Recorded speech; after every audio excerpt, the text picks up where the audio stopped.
Topic பாத்தீங்கன்னா significant figures. இத வந்து தமிழ்ல முக்கிய எண்ணுருக்கள் அப்படின்னு சொல்லுவாங்க. முக்கிய எண்ணுரு. சரிங்களா? இப்போ கொடுத்திருக்க வேல்யூல எத்தனை சிக்னிபிகன்ட் ஃபிகர் இருக்கு அப்படின்னு கண்டுபிடிக்கிறதுக்கான ரூல்ஸ் லெஃப்ட் சைடு எழுதி போட்டிருக்கோம். அதுக்கான எக்ஸாம்பிள் ரைட் சைடு இருக்கு.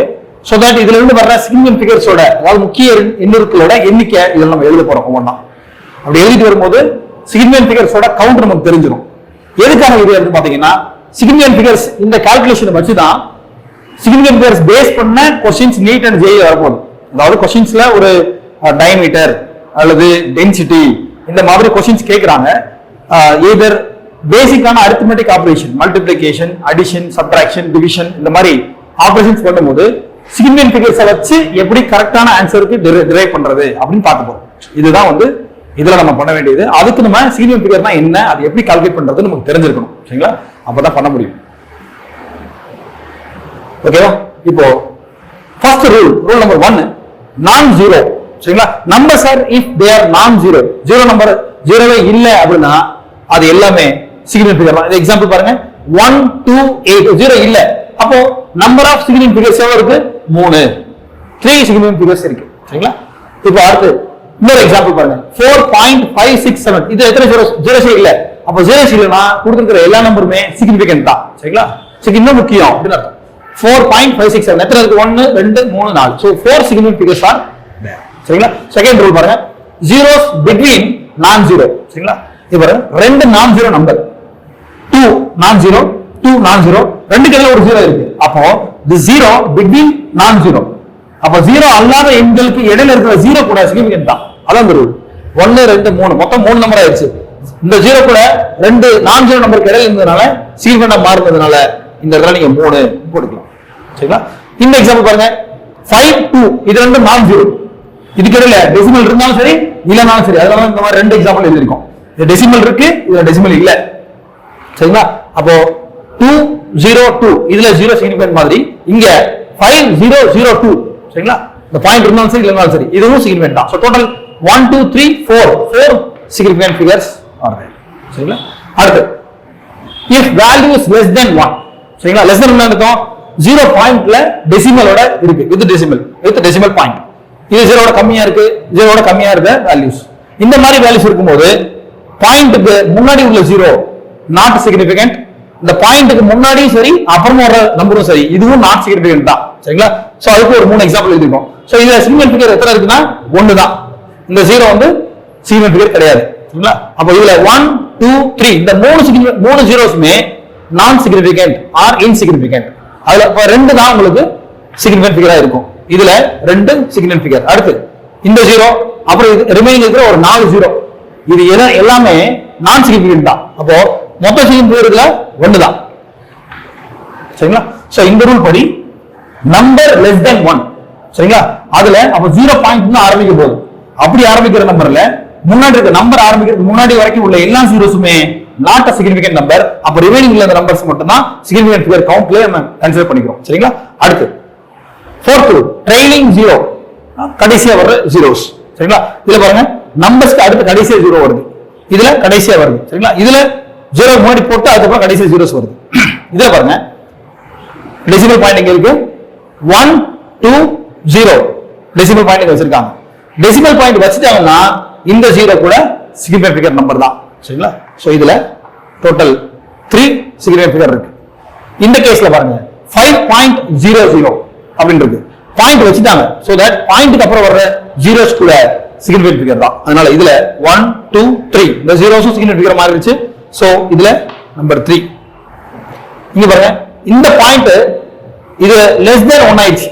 அதான் இந்த கேஸ்ல பார்த்தோம். ப்ரீவியஸ் கேஸ்ல லெஸ் தென் 1 இருந்தா பாயிண்ட்க்கு முன்னாடி வர 0 வந்து இன்சிக்னிபிகன்ட் சொல்லியாச்சு. சரிங்களா? அந்த ரூல் படி 0.0 அப்ப இது வந்து நாட் a significant, இது நீ கவுண்ட் பண்ண தேவையில்லை. ரிமைனிங் பாயிண்ட்க்கு அப்புறம் வர 0 சிக்னிபிகன்ட் ஃபிகர். அதனால 1 2 3 இதுல 3 சிக்னிபிகன்ட் ஃபிகர் இருக்கு அப்படி போட்டுக்கலாம். சரிங்களா? அடுத்த கேஸ் பாருங்க, ட்ரைலிங் 0 வித்அவுட் டெசிமல் பாயிண்ட்ஸ். இதுல டெசிமல் பாயிண்ட கொடுக்கல. டெசிமல் பாயிண்ட் இருந்தா மட்டும்தான் அதுக்கு அடுத்து வர்ற ஜீரோஸ் முக்கியமான நம்பரா இருக்கும். சரிங்களா? இது பாயிண்ட் இங்க இல்ல. அப்போ 1 2 இது ரெண்டு மட்டும்தான் சிக்னிபிகன்ட் ஃபிகரா இருக்கும். இந்த கடைசியா வர்ற ட்ரெயிலிங் ஜீரோஸ், லாஸ்ட் ஜீரோஸ், இது எதுவுமே சிக்னிபிகன்ட் ஃபிகர் கிடையாது. இதுல இட் இஸ் நான் சிக்னிபிகன்ட், இது நான் சிக்னிபிகன்ட், இது மூணும் இப்படிதான் இருக்கணும். அப்போ இதுவும் இதுவும் சிக்னிபிகன்ட் ஃபிகர், இது இல்ல. சோ 1 2 ரெண்டு தான் இதுல சிக்னிபிகன்ட் ஃபிகர். புரியுதுங்களா? அடுத்து 1 2 இது ரெண்டு சிக்னிபிகன்ட் ஃபிகர் இல்ல. சோ இதுலயும் 2 சிக்னிபிகன்ட் ஃபிகர் தான் இருக்கு. இதே பாருங்க 1 தான் இருக்கு, ரிமைனிங் எல்லாமே ஜீரோ, ட்ரெயிலிங் ஜீரோ. அப்போ 1 சிக்னிபிகன்ட் ஃபிகர் இஸ் 1 இந்த கேஸ். சோ இந்த ரூல் வச்சு இந்த எக்ஸாம்பிள் வச்சு உங்களுக்கு எக்ஸ்பிளைன் பண்ணியாச்சு. இந்த ரூல்ஸ் ஒன்ஸ் பாத்துங்க. தேவைப்பட்டா நீங்க ஏதாவது ஒரு கொஸ்டின்ஸ் எடுத்து அதுல உள்ள சிக்னிபிகன்ட் ஃபிகர்ஸ் கால்குலேட் பண்ணி பாருங்க. இந்த ரூல் அப்படியே அப்ளை பண்ணீங்கன்னா உங்களுக்கு ஆன்சர் கிடைக்கும். நவ சிக்னிபிகன்ட் ஃபிகர்ஸ்லயே from one unit to another convert பண்ணும்போது சிக்னிபிகன்ட் ஃபிகர்ல என்ன மாதிரி சேஞ்சஸ் ஏற்படுது அப்படின்னு பார்க்கலாம். ஃபர்ஸ்ட் நான் 1 கிலோமீட்டர் அப்படின்னு எடுத்துக்கேன். ஒரு 1 கிலோமீட்டர் நமக்கு தெரியும். 1 கிலோமீட்டர்னா 1000 மீட்டர்ஸ் ஈக்குவல் டு 1 கிலோமீட்டர் அப்படி தெரியும். இப்போ 1000 மீட்டர் இருக்கு இல்லையா, மீட்டர் அகைன் நம்ம 100 சென்டிமீட்டர் போட்டு 2 ஜீரோ இதுல ஆட் பண்ணிருக்கேன். சரிங்களா? இப்போ இந்த மூணு கேஸ்லயுமே சிக்னிபிகன்ட் ஃபிகர் எப்படி வருது அப்படின்னு பாருங்க. அதாவது என்ன சொல்ல வரோம்னா change of or conversion of from one unit to another நீங்க மாத்தும் போது சிக்னிபிகன்ட் ஃபிகர்ஸ் கவுண்ட் மாறக்கூடாது. அப்படி இருக்கான்னு பாப்போம். நீங்க பாருங்க, இதுல சிக்னிபிகன்ட் ஃபிகர் கவுண்ட் 1, இதுதான் 1 சிக்னிபிகன்ட் ஃபிகர். இதுல பாருங்க ட்ரெயிலிங் ஜீரோ, நம்ம லாஸ்ட் ஒரு ரூல் பார்த்தோம். அதுல ட்ரெயிலிங் ஜீரோ அதாவது கடைசியா இறுதியா வர்ற ஜீரோஸ் டெசிமல் இல்லாத நம்பருக்கு. சரிங்களா? அப்போ இது எல்லாமே நான் சிக்னிபிகன்ட், இது மட்டும் தான். அப்போ 1 சிக்னிபிகன்ட் ஃபிகர் தான் இதுலயே இருக்கு. சரிங்களா? அடுத்து மீட்டர் டு சென்டிமீட்டர் கன்வெர்ட் பண்ணியாச்சு. அந்த கேஸ்ல பாருங்க ஆல் அதர் ஜீரோஸ், இங்க டெசிமல்ஸ் எதுவுமே கிடையாது. டெசிமல் இல்லாதனால இது மட்டும் தான் சிக்னிபிகன்ட் ஃபிகரா இருக்கு. இங்கேயும் சிக்னிபிகன்ட் ஃபிகர் 1 தான். So from one unit to another, from here to some other unit நீங்க மாத்தினா கூட என்ன இல்ல, சிக்னிபிகன்ட் ஃபிகர்ஸ்ல ஒரு சேஞ்ச் இல்ல, சேம் சிக்னிபிகன்ட் ஃபிகர் தான் வருது. 1 1 1 தான் வருது. சரிங்களா? இன்னொரு எக்ஸாம்பிள் பார்க்கலாம். இது பாருங்க 3.6 into 10 power 6 வாட் செகண்ட் அப்படி எடுத்துருக்கோம். சரிங்களா? இது வந்து ஒரு எனர்ஜியோட யூனிட். இப்போ 3.6 வேற யூனிட் கனெக்ட் பண்ணிருக்காங்க. கனெக்ட் பண்றதுக்கு முன்னாடி நம்ம என்ன பண்ணிருக்கோம், சின்ன கால்குலேஷன். 3.6 இந்த 10 power 6 இருக்கு இல்லையா, அதை நம்ம ரெண்டா பிரிச்சிருக்கோம். பிரிச்சிட்டோம்னா 3.6 இது ஏன் அப்படி பிரிச்சிருக்கோம், இப்படி எழுதிட்டீங்கன்னா நீங்க கிலோன்னு எழுதிக்கலாம். 10 power 3 கிலோ வாட் செகண்ட் அப்படி எழுதிக்கலாம். சரிங்களா? இப்போ செகண்ட் பாருங்க, செகண்டுக்கு கன்வெர்ட் பண்ணீங்கன்னா 1 hour equal to 3600 செகண்ட் அப்படின்னு நமக்கு தெரியும். சரிங்களா? இப்போ செகண்ட் தான் இங்க இருக்கு, இத ஹவருக்கு நீங்க கன்வெர்ட் பண்ண போறீங்க. செகண்டுக்கு மாத்துறீங்கன்னா so 1 second will be 1/3600 ஹவர்னு சொல்லலாம். அப்போ இந்த வேல்யூ தூக்கி 1/3600 தூக்கி செகண்டுக்கு பதிலா நீங்க சப்ஸ்டிட்யூட் பண்ணுங்க. இங்க போடுங்க. போட்டீங்கன்னா 3.6 into 10 power 3 கிலோ வாட், இதோட வேல்யூ பாருங்க 1/3600 ஹவர்னு போடுறோம். செகண்டோட வேல்யூ அப்படியே ஹவருக்கு அப்படிங்க எழுதிட்டேன். இப்போ 3.6 into 10 power 3 என்ன 3600 ஆயிடுச்சு இந்த வேல்யூ. சோ இது மொத்தத்தையும் இது 1000 அப்ப 10 power 3 னா 1000, 3.6 1000 மல்டிப்ளை பண்ணீங்கன்னா 3600 கிடைக்குது. இன்டு கிலோ வாட் 1/3600 இருக்கு, ஹவர் இருக்கு. இது ரெண்டு கேன்சல் பண்ணிடலாமா, அப்படியே கேன்சல் ஆகும். சோ என்ன கிடைக்குது உங்களுக்கு 1 கிலோ வாட் ஹவர்.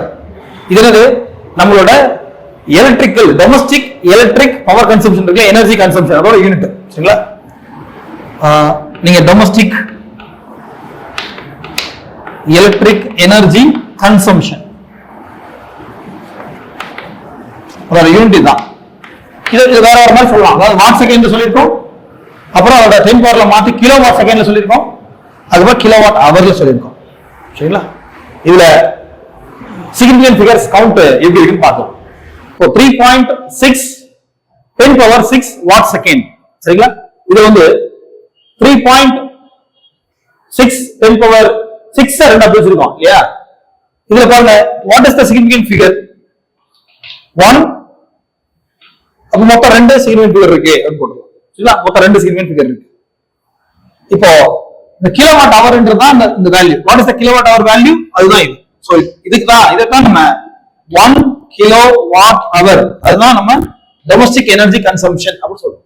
சரிங்களா? இதோட வேல்யூ என்னன்னா 3.6, அப்போ சிக்னிபிகன்ட் ஃபிகர் நீங்க வாட் செகண்ட்ல வச்சாலும் சரி அல்லது கிலோ வாட் செகண்ட்ல வச்சாலும் சரி ரெண்டுக்கும் சேம் தான். இதுல என்ன வருது 3.6 மட்டும் வருது.